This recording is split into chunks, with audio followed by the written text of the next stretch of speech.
খাদ্যে ভেজাল পরীক্ষার গত ভিডিওতে আপনারা বেশ ভালো রেসপন্স দেখিয়েছিলেন। তো আজকে আমরা এরকম কিছু খাবার নিয়েছি, চলুন এগুলো টেস্ট করি। প্রথমে আমরা আমের কার্বাইড টেস্ট করব, যেটাকে আমরা ক্যালসিয়াম কার্বাইড বলি। আমার হাতে আছে ক্যালসিয়াম কার্বাইড, আর এখানে বেশ কিছু আমের স্যাম্পল নিয়েছি, এগুলো এখন টেস্ট করব। ক্যালসিয়াম কার্বাইড মূলত শক্ত, এটা পাথরের মতো দেখতে হয়, কিন্তু আমার কাছে যেটা আছে এটা পাউডার, এরকম দেখতে।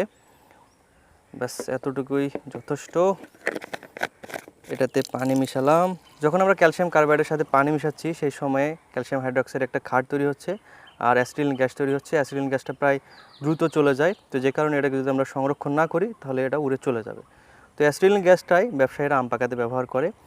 তো এটাতে ক্যালসিয়াম কার্বাইড আছে কি না ক্যালসিয়াম কার্বাইড টেস্ট করার জন্য আমরা লিটমাস টেস্ট করব। এখানে দুটো লিটমাস পেপার আছে, একটা লাল লিটমাস পেপার আর একটা নীল লিটমাস।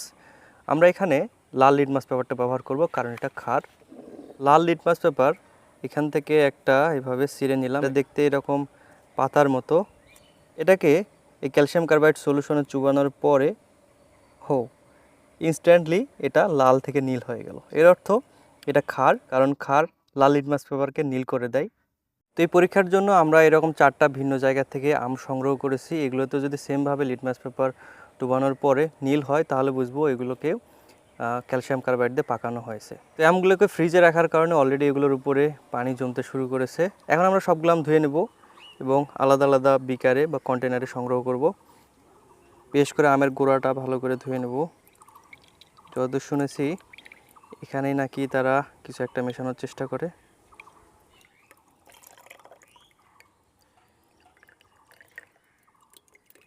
এখানে 4টা আমের স্যাম্পলের জন্য 4টা লিটমাস পেপার ছিঁড়ে নিলাম। প্রথমে এই আমের স্যাম্পলটা টেস্ট করে দেখি। নাথিং, লিটমাস পেপার এখনও লাল হয়ে আছে, অর্থাৎ এটাতে ক্যালসিয়াম কার্বাইড দিয়ে পাকানো হয়নি আমটাকে। এবার দ্বিতীয় স্যাম্পলও সেম।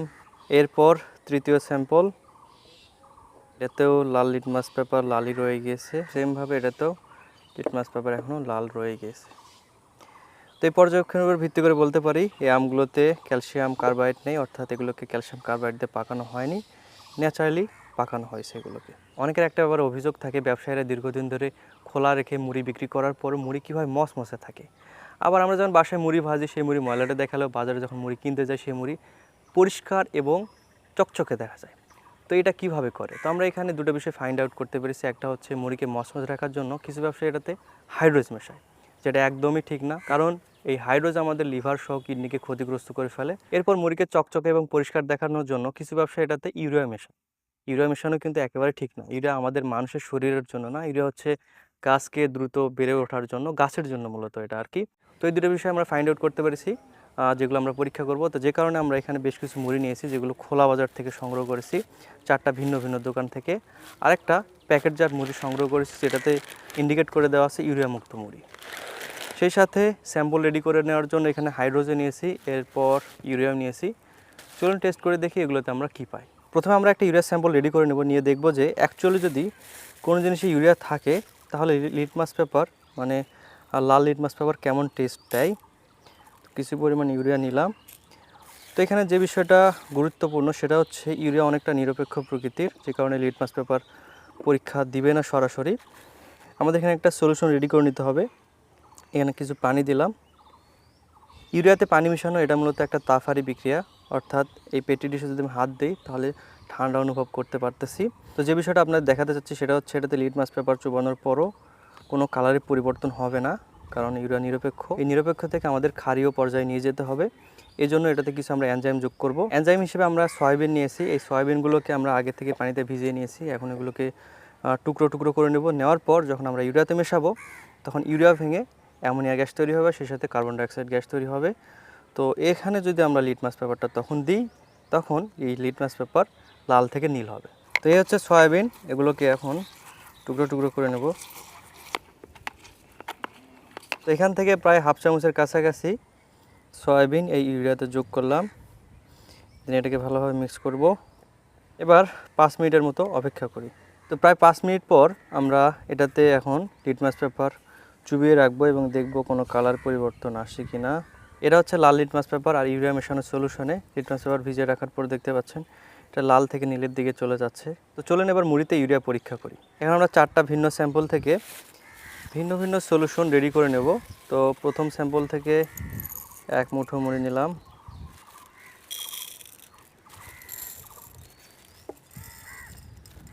সবগুলো 100 ml সলিউশন রেডি করে নেব। সবগুলোতে এবার প্রায় হাফ চামচের মতো করে সয়াবিন মেশাচ্ছি। ভালোভাবে মিক্স করে নেওয়ার পরে আমরা কিছুক্ষণ অপেক্ষা করব, দেন এগুলোতে লিটমাস পেপার চুবিয়ে লিটমাস পেপার পরীক্ষা করব। এখন আমরা 4টা সলিউশনে লিটমাস পেপার চুবিয়ে রাখবো। তবে এই পরীক্ষার ক্ষেত্রে ঝামেলার বিষয়টা হচ্ছে এখানে লিটমাস পেপার লাল থেকে নীল হওয়ার জন্য কিছুটা সময় নেয়, কারণ ইউরিয়া ধীরে ধীরে এখানে ভেঙে অ্যামোনিয়া তৈরি হয়। আমি যদি আপনাদের লাল লিটমাস পেপারটা দেখাই, এটা চুবানোর আগে এরকমটা, আর বেশ কিছুক্ষণ চুবিয়ে রাখাতে এখানে দেখতে পাচ্ছেন লিটমাস পেপারগুলো একটু নীলাভ হয়ে গেছে। কোনটা নীল হয়েছে বলো তো? এটা নীল হয়েছে, এটা নীল হয়েছে, এটা হালকা নীল হয়েছে, এটা একটু ডিপ নীল হয়েছে। গুড। ইউরিয়া টেস্টের পর্যবেক্ষণের উপর ভিত্তি করে বলতে পারি এই মুড়িগুলোতে সমস্যা আছে। এখন আমরা প্যাকেটজাত মুড়ির ইউরিয়া টেস্ট করব। তো এখানে যদি দেখায় আপনাদের লিখে দেওয়া আছে সম্পূর্ণ ইউরিয়ামুক্ত দেশি চাল থেকে প্রস্তুত। তো ইউরিয়ামুক্ত কথাটা ইন্ডিকেট করে দেওয়া আছে, যেটা পরীক্ষা করলে অ্যাকচুয়ালি বোঝা যাবে যে এটাতে ইউরিয়া আছে কি না। এবার এটাতে প্যাকেটজাত মুড়ি যোগ করে দেখি।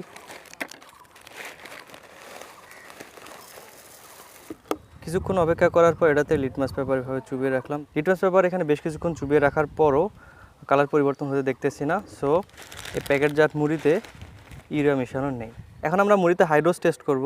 তো এই কারণে প্রথমে হাইড্রোজের একটা সলিউশন রেডি করে নেব। দেন এই হাইড্রোজ পরীক্ষা করার জন্য পটাশিয়াম পারম্যাঙ্গানেটের সলিউশন তৈরি করে নিতে হবে। তো দুটো বিকারেই আমি পানি নিয়ে নিচ্ছি।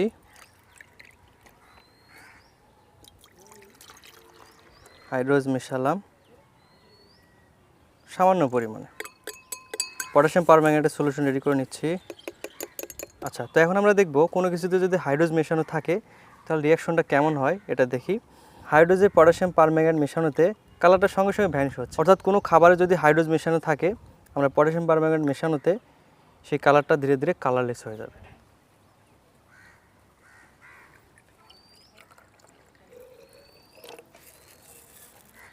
এবার সবগুলো স্যাম্পল সলিউশনে আমরা পটাশিয়াম পারম্যাঙ্গানেট মেশাবো। 1 2 3 4 5, 1 2 3 4। তো পটাশিয়াম পারম্যাঙ্গানেট মেশানোতে দেখতে পাচ্ছেন সলিউশনটা বেগুনি কালার হয়ে গেছে। এই সলিউশনগুলোর মধ্যে থেকে সবচেয়ে বেশি কালার পরিবর্তন হয়েছে 3 নম্বর স্যাম্পল সলিউশনটা। এটার কালারটা বেশি পরিবর্তন হয়েছে এবং দ্রুত পরিবর্তন হয়েছে, যেটা কালারলেসের দিকে গিয়েছে। সো আমরা এই পর্যবেক্ষণের উপর ভিত্তি করে বলতে পারি এই 3 নম্বর মুড়িটাতে, খোলা মুড়িটাতে সমস্যা আছে। এবার আমরা এই প্যাকেটজাত মুড়িটা পরীক্ষা করব, এটাতে হাইড্রোজ পাই কিনা।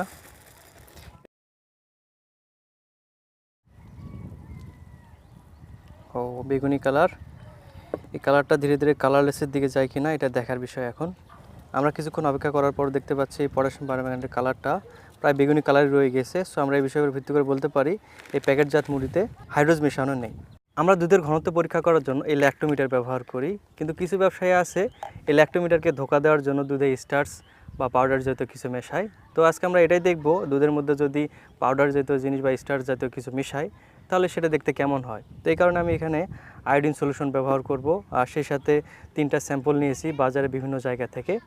চলুন দেখি এগুলোতে আমরা কিছু পাই নাকি। স্টার্চ হিসেবে আমরা এখানে কর্নফ্লাওয়ার ব্যবহার করতেছি, যেটার হচ্ছে মেন ইনগ্রিডিয়েন্ট স্টার্চ। তো এখান থেকে আমরা কিছু স্টার্চ নিচ্ছি, খুবই সামান্য পরিমাণে। স্টার্চ দেখতে এরকম সাদা পাউডার জাতীয়। এই বিকারে আরও কিছুটা আয়োডিন সলিউশন নিয়ে নিচ্ছি। এই আয়োডিন সলিউশনটা দেখতে গাঢ় হলুদ কালারের। এটাকে যদি আমি এই স্টার্চে মেশাই তাহলে কেমন কালার আসে দেখি। এটা প্রথমে হলুদ কালার ছিল, এরপর সবুজ কালারের মতো হয়ে গেল, আর সবশেষে আয়োডিন মেশানোতে এই সলিউশনটা গাঢ় কালচে কালার হয়ে গিয়েছে। তো বাজার থেকে সংগ্রহ করা এই দুধগুলো এবার বিকারে ঢেলে নেই। ওকে, এবারে 3টা স্যাম্পলে আমরা আয়োডিন সলিউশন মিশাই। 4 5 6 7 12 13 14 15 ফোঁটা নিলাম। তো দেখতে পাচ্ছি হলুদ কালারটা দুধের সাথে মিশে যাচ্ছে প্রথম স্যাম্পলে। এবার দ্বিতীয় স্যাম্পলটাতে দেখি 1 2 3 15। এরপর সবশেষে 3 নম্বর স্যাম্পল সলিউশনটা এই দুধটা হাতে নিয়ে বুঝতে পারতেছি একটু হালকা হালকা মনে হচ্ছে। যাই হোক, এটাতে আমরা 15 ফোঁটা মেশাবো আমাদের আয়োডিন সলিউশন। 14, 15। 3 নম্বরটা অনেকটাই কালচে কালার মতো হয়ে গেছে। ক্যামেরাতে 3 নম্বর সলিউশনের কালারটা কেমন দেখা যাচ্ছে বুঝতে পারতেছি না, কিন্তু আমি যেটা দেখতে পারতেছি এটা অনেকটাই কালচে বেগুনি কালার বা হালকা কালচে কালারের মতো কালার একটা পরিবর্তন চলে এসেছে। সো আমরা এই 3টা স্যাম্পল দুধের মধ্যে থেকে বলতে পারি এই স্যাম্পল সলিউশনটাতে অর্থাৎ স্যাম্পল দুধটাতে সমস্যা আছে, অর্থাৎ এটাতে স্টার জাতীয় জিনিস বা ভেজাল কিছু মিশানো আছে। ভিডিওটা এখানেই শেষ করছি। ভালো থাকবেন। আল্লাহ হাফেজ।